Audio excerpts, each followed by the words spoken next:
કમોસમી વરસાદ પછી ઉચકાઈ રહ્યા છે શાકભાજીના ભાવ। રાજ્યમાં કમોસમી વરસાદ બાદ શાકભાજીના ભાવમાં મોટો વધારો જોવા મળ્યો છે। ભાવનગરના શાક માર્કેટમાં લીલા શાકભાજીના ભાવ ઉચકાતા ગૃહિણીઓનું બજેટ ખોરવાઈ ગયું છે। કોથમીર, આદુ, મરચા સહિતના વસ્તુઓમાં ભાવ વધ્યા છે।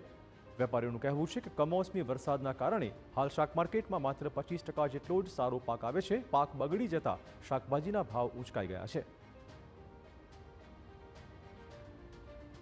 અત્યારે 25 થી 30% શાકભાજીના ભાવમાં વધારો આવ્યો છે। શાકભાજી સાવ ઓછું આવે છે, એને કારણે આ ભાવ વધે છે। હજી જો આવું ને આવું રહે અને કદાચ વરસાદ આવે તો હજી ભાવ વધવાની શક્યતા રહેશે।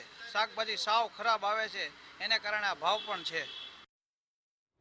તો પાક બગડતા કોથમીરનો ભાવ ₹1.150, આદુ 180 અને રીંગણાનો પ્રતિ કિલોનો ભાવ 140 સુધી પહોંચતા ગૃહિણીઓનું બજેટ અસ્તવ્યસ્ત થઈ ગયું છે। મહત્વપૂર્ણ છે કે શિયાળુ પાક બગડી જતા સારી ગુણવત્તાવાળી શાકભાજીની આવકમાં ઘટાડો પણ થયો છે। કોથમીર, લસણ, લીંબુ, હળદર, આદુ સહિતના પાકની આવકમાં ઘટાડો થયો છે અને માટે જ ભાવ ઉચકાયા છે।